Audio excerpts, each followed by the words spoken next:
On me dit souvent que je ferais mieux de me taire. Résultat, quand je vais ou que je dois parler, j'ai le trac.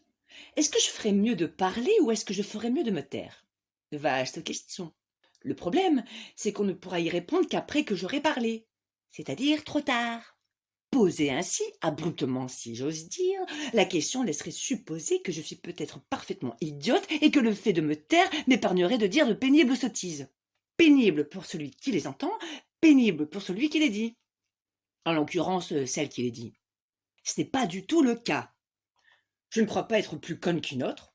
Je veux dire, pas plus conne qu'un être normal, standard, ordinaire, pas plus conne que vous si ça se trouve, ni plus intelligente.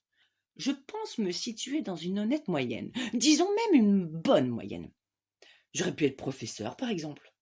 Je m'intéresse à un tas de choses, je suis curieuse, j'aime savoir, je lis plusieurs journaux, et pas seulement des journaux féminins qui tendent à montrer que les femmes sont plus connes que la moyenne du genre humain. Je n'ai rien de commun avec les femmes des magazines pour femmes, ni intellectuellement, ni physiquement. Encore que, sur ce plan, pas mal d'hommes m'ont dit que j'étais parfaitement baisable et me l'ont prouvé. Mais là n'est pas le sujet. Je regarde parfois la télévision et j'écoute la radio. Original, non? Alors pourquoi me dit-on que je ferais mieux de me taire? Avec autant d'assistance. Et d'abord, qui me le dit? L'important dans une question est de savoir qui pose la question. C'est fondamental.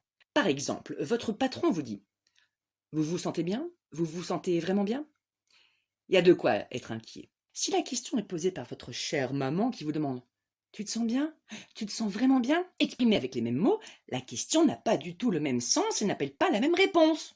Je veux dire par là que les gens qui me disent que je ferais mieux de me taire ne sont pas innocents. Par exemple, mon père, il était de la vieille école, de la très vieille école même. Pour lui, à la maison, c'est-à-dire chez lui, il ne pouvait être question d'entendre une voix de femme. Sa maison ne pouvait être peuplée que de voix d'hommes. La conversation des femmes devait se réduire à répondre oui ou non. De préférence, oui. Quand je parlais, déjà petite, mon père me disait: tu ferais mieux de te taire. Pourtant, je posais des questions essentielles dans le vécu quotidien d'une gamine de cet âge. Papa, pourquoi il y a des roses roses, des roses jaunes, des roses rouges et pas des roses vertes? Tu ferais mieux de te taire. Pourquoi la pluie elle tombe et elle ne remonte pas? Fous-moi la paix. Plus tard, préadolescente: maman, pourquoi le fils du voisin il veut absolument mettre sa langue dans ma bouche? Pourquoi mon cousin Benoît il veut toujours voir ma petite culotte? Tu ferais mieux de te taire et surtout ne parle pas de ça à ton père. Par bonheur, aujourd'hui les préadolescentes sont parfaitement au courant de ces événements de la vie. Mais ça ne serait pas honnête de supposer un traumatisme venu de l'enfance. En fait, les gens qui me disent de me taire sont des gens qui m'aiment. Et que, bien sûr, j'aime aussi. J'ai tendance à aimer de préférence les gens qui m'aiment. Les autres me semblent sans intérêt. Oh, certes, oui, nous en sommes tous et toutes passés par là. Il est délectable d'aimer quelqu'un qui ne vous aime pas, sans espoir, sans même la plus petite lueur, une souffrance délectable, un malheur délectable. Personne ne m'aime, je suis la plus malheureuse. On remet tout en question, on se remet en question, on pense à la mort. Certains s'y réfugient. Je ne crois pas être érotomane. En général, je tombe amoureuse d'hommes qui sont amoureux de moi. Les rapports s'en trouvent simplifiés. Jamais aucun d'eux ne m'a dit que je ferais mieux de me taire. Tout au moins au début. Les hommes, quand ils n'ont pas encore obtenu ce qu'ils désirent, sont prêts à tout écouter, à tout supporter. Après, ils ont tendance à dire: mais pourquoi faut-il que tu sois toujours en train d'analyser, d'envisager, de récriminer? Tu ferais mieux de te taire et de déguster le temps qui passe. Oh, quelle merveille de déguster le temps qui passe, surtout quand il passe à deux. Oh, mais je m'égare. En fait, je crois que c'est moi qui me dis que je ferais mieux de me taire. La petite voix, celle qui me conseille, qui me commente, qui me réprimande. Quand je dis quelque chose, n'importe quoi, n'importe qui, après, quand les mots ont été prononcés, je me dis que ce n'est pas ça que je voulais dire, c'est autre chose que j'aurais dû dire. À chaque fois. Comme s'il y avait un sort, une malédiction qui m'empêche de dire ce que je devais dire, ce que j'aurais voulu dire, ce que j'avais l'intention de dire. Après, je m'en veux. Je rumine, je peste, je tempête. Mais pourquoi tu dis ça alors que tu voulais dire ça? Que c'est ça que tu aurais dû dire et non pas ce que tu as dit, etc., etc. Oh.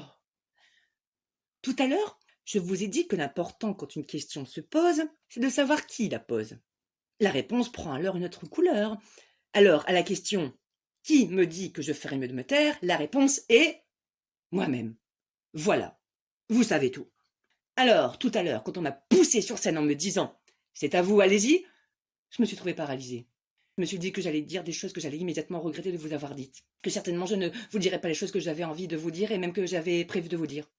Alors à quoi bon jouer cette comédie du dit et du non dit, du dit et du pas dit qu'on voulait dire et du dit qu'on ne voulait pas dire. Et j'en passe. Alors s'il vous plaît, ne m'en veuillez pas. Parfois je rêve d'être la femme silence, celle qui ne dit rien et pourtant qu'on écoute. Qu'on regarde et qu'on écoute. Imaginez que tout à l'heure je sois entrée pour cette audition, que je me sois assise, parce que debout on fatigue plus vite, et que vous, vous êtes assis, et qu'il n'y ait pas de raison pour que moi je ne sois pas assise. Voilà. Assise, je croise les jambes, pas trop, hein, parce qu'on n'est pas dans un spectacle porno. Vous me regardez, je vous regarde, on se regarde, en silence, pendant des heures. Jouissance absolue.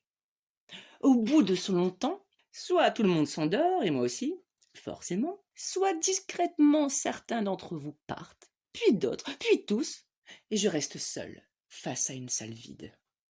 C'est une impression extraordinaire que d'être seule sur une scène, face à une salle vide, et ne rien dire. Quand je ne dis rien, je n'ai pas à me reprocher ce que j'ai dit. Voilà. Silence. Regardons-nous.